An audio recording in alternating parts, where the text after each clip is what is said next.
Halo teman-teman, apa kabar kalian semua? Kembali lagi bersama saya, Kakak ini di sini. Hai. Ini saya rasa saya perlu bikin video ini karena banyak sekali yang masih bertanya-tanya kapan saya punya adik Anel, saya punya adik bungsu bakal datang ke Jerman gitu. Oke, buat mungkin kalian yang baru bergabung supaya tidak bingung, saya jelaskan secara singkat dulu. Jadi saya itu ada 5 bersaudara, 2 laki-laki, 3 perempuan.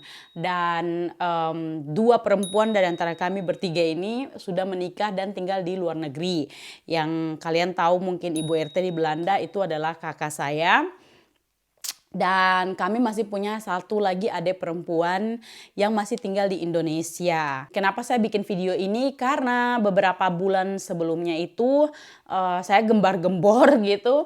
Kayak kasih tahu ke kalian kalau saya punya adik yang bungsu, si Anel itu lagi dalam proses untuk membuat visa untuk datang kuliah di Jerman. Dan itu betul semua proses kita jalani karena memang dia niatnya itu ingin datang untuk berkuliah di Jerman.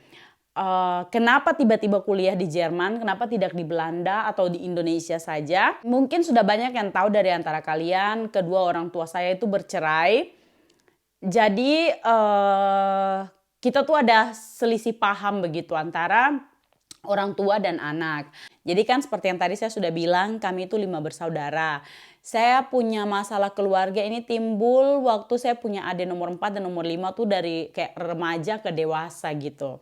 Nah, terus saya punya adik yang bungsu yang si Anel ini, waktu dia selesai SMA itu kita kayak berembuk, kayak mau menentukan dia punya nasib ini. Waktu itu karena satu dan lain hal, sayalah yang menentukan untuk oke, saya mau ambil alih untuk sekolahkan Anel di Jerman. Dan karena Anelnya sendiri sangat mau untuk berkuliah di Jerman, begitu. Kenapa tidak di Indonesia saja? Karena tadi saya sudah singgung sedikit, ada sedikit selisih paham. Sebenarnya kalau untuk dari kakak saya yang laki-laki yang nomor 2 sama Ibu RT di Belanda, mereka tuh maunya Anel kuliah di Indonesia saja. Supaya kalau menurut Ibu RT, supaya nanti tinggal datang liburan saja ke ke luar negeri, misalnya ke Belanda atau ke Jerman. Karena Anel juga sudah pernah 2 kali dapat visa Belanda gitu. Dan proses visanya waktu itu sangat mudah sekali, jalur Belanda. Makanya Ibu RT maunya sebenarnya gampangnya Anel kuliah di Indonesia saja supaya murah juga. Dan di sana ada yang kontrol dia juga, ada saya punya kakak. Tapi waktu itu saya yang kurang setuju. Karena saya pikir dia kan sudah punya jalan nih. Maksudnya ada saya, ada Ibu RT. Orang lain saja yang tidak punya siapa-siapa itu bisa datang berkuliah di sini. Apalagi dia tuh punya keluarga gitu. Kita bisa bikinkan surat sponsor, kita ada rumah untuk dia tinggal. Maksudnya dia di sini tuh tinggal urus dokumen saja begitu. Jadi waktu tahun 2020 pas corona lagi parah-parahnya itu, Anel selesai SMA pokoknya bulan-bulan Maret atau Februari atau Maret, saya lupa ya, pokoknya sekitar bulan-bulan awal begitu kalau tidak salah. Nah setelah itu terjadilah kebingungan-kebingungan yang tadi saya sudah singgung itu, mau dia kuliah di Indonesia saja kah ataukah di Jerman kah atau bagaimana begitu. Jadi saya bilang ke saya punya 2 saudara lainnya, saya punya kakak laki-laki sama si Ibu RT di Belanda si Lita. Saya bilang udah deh kalau gitu saya mau usahakan saja untuk kasih sekolah Anel di sini, karena seperti yang tadi saya bilang dia sudah punya jalan sebenarnya, harusnya sih bisa, apalagi anaknya mau ya kan. Salah satu juga alasan kenapa saya maunya dia kuliah di sini karena saya mau dia dikontrol secara langsung, sama bukan dikontrol juga, maksudnya ada yang awasi dia, ada yang perhatikan dia, karena kan ini anak baru masuk usia 18 tahun, baru dewasa lah ya. Jadi saya punya mau supaya ada yang bimbing dia lah kayak gitu. Mendingan dia tinggal di dekat kita saja. Jadi gitu. Nah, sudahlah kalau gitu. Terus Ibu RT bilang oke silahkan. Mereka dengan senang hati juga. Maksudnya kalau saya butuh bantuan juga bisa kasih tahu gitu. Jadi akhirnya kalau tidak salah akhir bulan Oktober atau November gitu tahun 2021 akhirnya Anel saya kursuskan di Goethe Institut di Jakarta sama Bandung, waktu itu pindah kalau tidak salah. Dan waktu itu tuh dia tidak offline sekolahnya tapi online. Jadi dia sekolahnya dari Papua, dia di Manokwari sampai bulan Maret kalau tidak salah ya, karena kan Maret dia ulang tahun, saya kasih dia hadiah untuk gabung sama kita pergi ke Turki. Oh ya sudah tuh kita akhirnya dia kursus bahasa Jerman sampai tingkat B1. Jadi biaya kursus ini juga lumayan ya, mungkin teman-teman yang sudah pernah kursus di Goethe Institute tahu biayanya lumayan, tapi ya memang tidak ada pilihan lain karena untuk salah satu persyaratan wajib yang kita harus lampirkan buat visa studi itu adalah harus punya sertifikat B1 minimal dari tempat kursus yang diakui. Nah, di Indonesia tuh kalau tidak salah Goethe dan ada beberapa lagi begitu, tapi karena yang saya tahu Goethe jadi makanya saya daftarkan ke Goethe. Akhirnya dia ikut kita ke Turki waktu itu, mungkin teman-teman sudah lihat di vlog juga. Setelah 2 tahun kalau tidak salah kita tidak ketemu karena corona, akhirnya kita ketemu di Turki itu. Setelah balik dari Turki, karena saya ada pengurusan juga, saya ikut dia kembali ke Indonesia.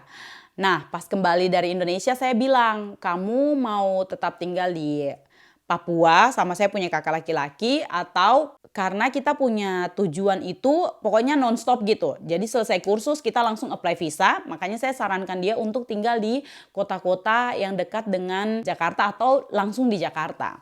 Tapi waktu itu karena saya liburan sebelum balik ke Jerman, saya ke Yogyakarta.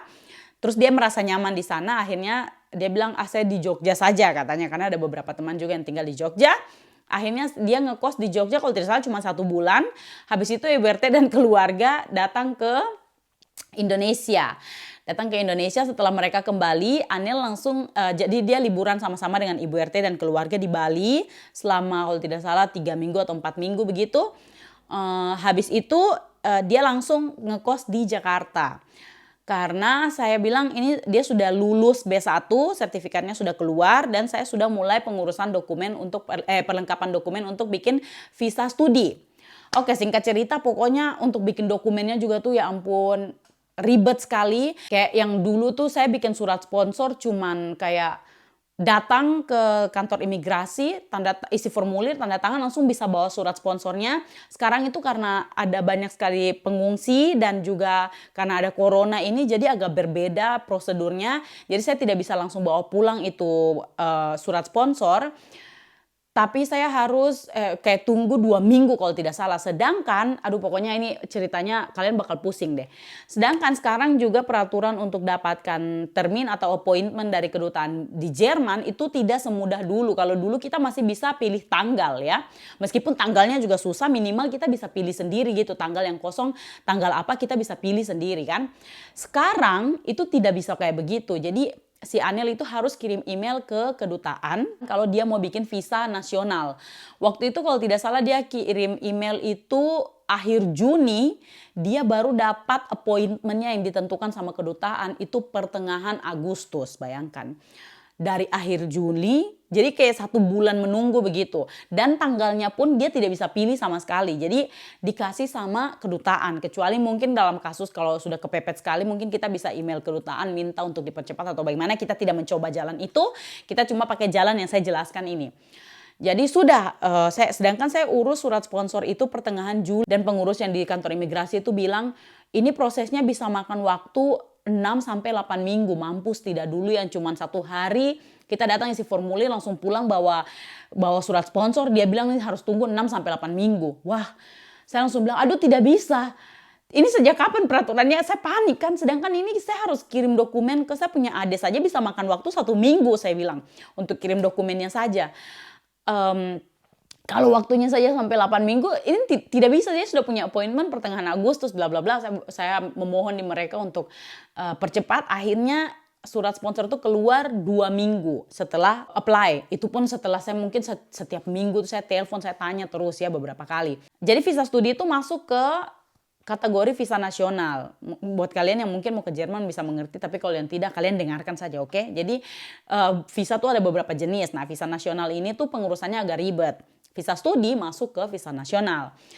Salah satu persyaratannya adalah harus lampirkan surat sponsor dari orang yang mensponsori, yaitu kita, atau harus lampirkan bukti rekening kalau kalian tuh punya cukup uang untuk datang sekolah di Jerman gitu. Tapi karena saya dan Paul di sini statusnya tuh kita freelance, pekerjaan kita tuh freelance, jadi bikin surat sponsornya tuh ribet banget. Aduh, pokoknya harus lampirkan segala sesuatu yang kalau kalian pekerja tetap itu tidak perlu kalian lampirkan lah. Nah, akhirnya surat sponsor itu keluar, saya kirim ke Indonesia setelah drama panjang.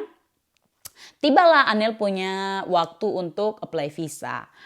Saya sampai pokoknya kita latihan nih, kita ini nanti wawancara tuh gini-gini, kamu tidak usah takut. Karena waktu dia ke Belanda kan dia waktu itu masih di bawah umur, jadi wawancara itu masih didampingi sama saya punya mama. Sekarang ini adalah pertama kalinya dia harus apply visa sendiri. Satu malam sebelum dia apply visa saya sudah tidak tidur.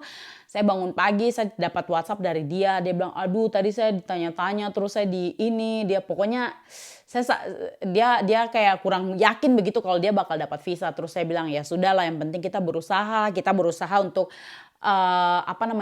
jawab sejujur-jujurnya dan lewati jalan yang selurus-lurusnya begitu untuk dapatkan visa untuk studi ke Jerman gitu kan. Oh sorry, saya lupa mention, jadi sebenarnya itu si Anel tidak bikin visa studi. Dia memang tujuannya ingin studi ke Jerman. Tapi atas saran dari teman-temannya saya di sini yang sudah juga kuliah, mereka bilang lebih baik bikin visa kursus. Visa kursus 3 bulan baru nanti perpanjang ke visa studi. Karena Anel itu bikin visa sudah bulan Agustus dan jurusan yang dia mau ambil itu sudah tutup pendaftarannya.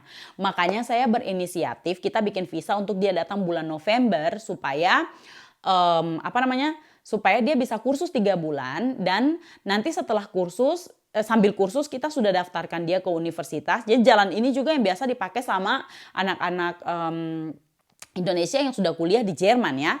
Mereka yang menyarankan saya untuk bikin visa demikian. Terus Anel juga bilang, iya saya juga belum pede dengan saya punya kemampuan bahasa Jerman. Jadi memang ini jalan terbaik kayaknya.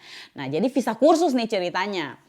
Sudahlah ada surat motivasi dan bla bla bla. Dan untuk bikin visa kursus ini juga kita sudah harus daftarkan Anel di salah satu tempat kursus di Jerman. Dan itu saya sudah daftar, saya sudah bayar semua teman-teman.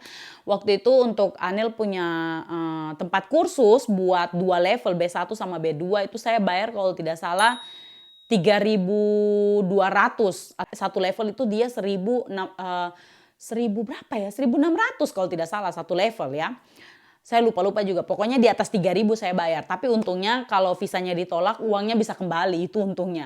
Tapi kalau yang kayak surat sponsor, biaya pengurusan visa dan lain-lain itu uang tidak kembali sama sekali ya. Jadi ya sudah, singkat ceritanya kita menunggu sekitar 2 minggu, akhirnya dia punya surat cinta datang dari kedutaan. Visanya ditolak dengan beberapa alasan. Salah satunya itu karena statusnya dia teman-teman. Karena statusnya dia yang masih bujangan dan tidak punya kayak kesibukan, tidak punya pekerjaan atau tidak punya sekolah. Yang saya kayak berpikir kenapa itu dijadikan alasan gitu. Maksudnya jadi intinya tuh mereka takut Anel itu tidak bakal kembali ke Indonesia dan akan tinggal ilegal di Jerman. Yang kalau saya pikir ya Tuhan, seandainya kalau kita bisa sumpah ya, seandainya kalau persyaratan di kedutaan tuh kita diperbolehkan untuk kayak sumpah loh kita tidak akan tinggal ilegal. Saya suruh Anel sumpah-sumpah saja sudah supaya dong percaya. Karena makanya gini, kita yang undang Anel, kita tidak akan mungkin mau untuk mengizinkan orang tinggal ilegal di kita punya rumah gitu. Karena itu resiko buat kita juga sebagai sponsor. Jadi mana mungkin kita mau kayak sudahlah nanti Anel tinggal yang penting dapat visa 3 bulan terus nanti tinggal ilegal di sini toh juga nanti tidak ada yang periksa. Iya, kalau tiba-tiba dia diperiksa kan kita yang sponsor yang bisa kena juga. Iya kan? Maksudnya aduh Tuhan, saya kayak sakit hati sekali kalau lihat alasannya gitu ya. Terus menurut mereka tuh kayak Anel tidak punya jaminan yang bisa bikin dia kayak nanti dia bakal kembali ke Indonesia karena statusnya juga bujangan gitu. Mungkin non takut dia datang ke sini terus cari jodoh dan tinggal selamanya di sini. Itu tidak, maksudnya ya ampun. Kayak Paul tidak akan biarkan itu terjadi gitu. Sudahlah teman-teman, kalau cerita ini kayak saya mau menangis, mau jengkel gitu.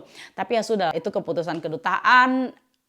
Akhirnya kita terima saja, kita telan mentah-mentah gitu.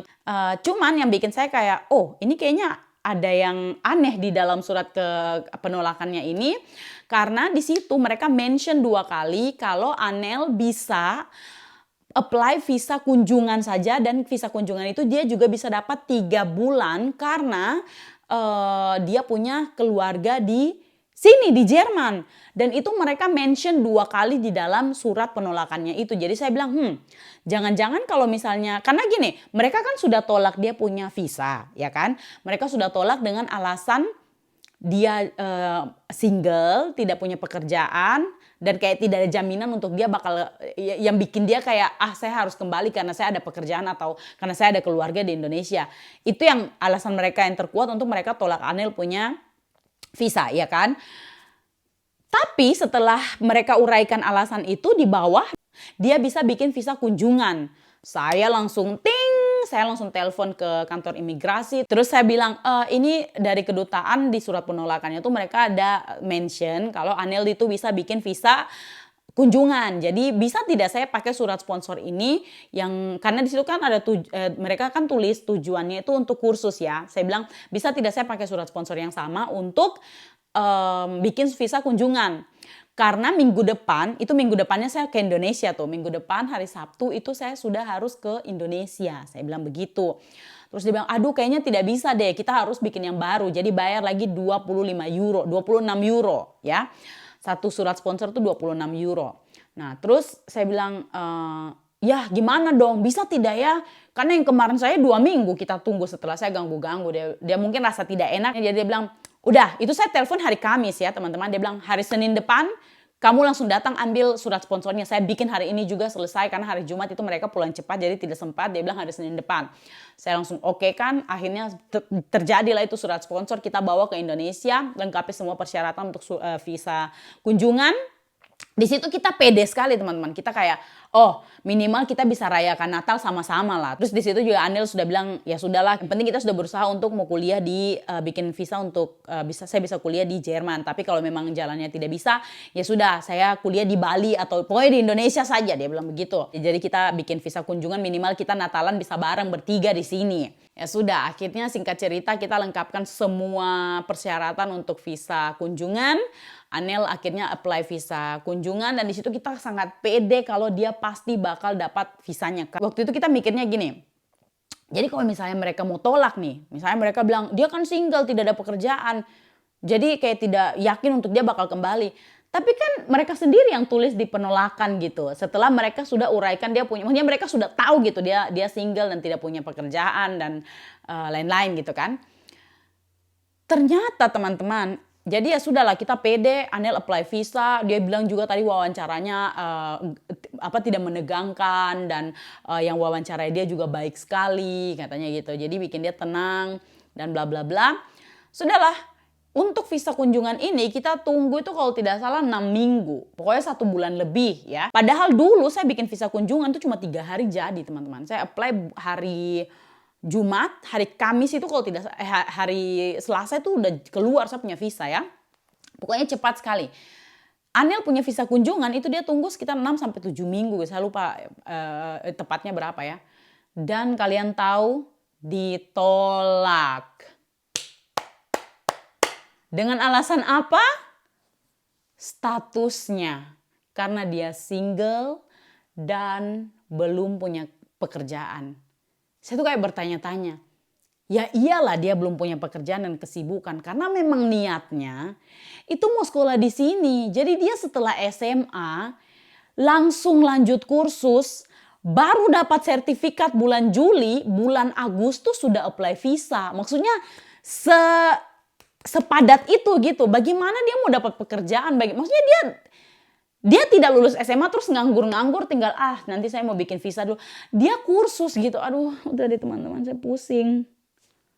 Kalian mengerti, kalian paham apa yang menjadi saya punya keluh kesah yang kayak ya udah gitu. Dia juga ya memang single karena memang mau sekolah dulu gitu. Tapi ya gimana ya. Sekarang tuh kita sudah bisa menerima. Karena galau, stres juga mikirin dia punya visa nih kapan keluar. Terus kita kan sudah habis waktu ya kan. Anil juga kayak buang-buang waktu saja kursus gitu kan. Habis uang, habis tenaga, habis apa segala macam ya kan. Terus semuanya kayak sia-sia saja begitu. Tapi ya kita kembali lagi, kita berharap semoga jalan Tuhan saja yang terbaik. Sekarang mungkin Anel bakal kuliah saja di Indonesia, kita tidak tahu karena kalau mau kuliah juga kan masih tunggu harus semester depan ya kan. Jadi sekalian saya bikin video ini untuk menjawab banyak sekali pertanyaan-pertanyaan kalian yang sering bilang kapan Anel ke Jerman. Visanya ditolak 2 kali berturut-turut ya. Jadi visa pertama kita apply bulan Agustus, yang kedua kita apply itu kalau tidak salah akhir Oktober atau awal Oktober, saya lupa. Kayaknya awal Oktober pas yang saya kembali dari pas saya di Bali itu waktu pindah villa itu Anel baru apply visa yang kedua dan ditolak teman-teman. Oke lah, kita manusia cuma bisa berencana, kita jalan, yang penting kita sudah berusaha sejujur-jujurnya, kita jalan selurus-lurusnya, kita tidak pakai calo kah, kita tidak pakai apa, kita betul-betul yang berusaha dengan semampunya kita, tapi ya semuanya itu Tuhan saja yang menentukan ya. Sementara situasinya seperti itu. Oke, terima kasih buat kalian semua yang sudah mendengarkan saya punya celotehan yang mungkin tidak penting buat kalian ya. Tapi itu untuk menjawab pertanyaan kalian. So, semoga kalian terhibur dan mungkin ada yang ketiduran dengar cerita ini. Kita ketemu lagi di next video. Dadah!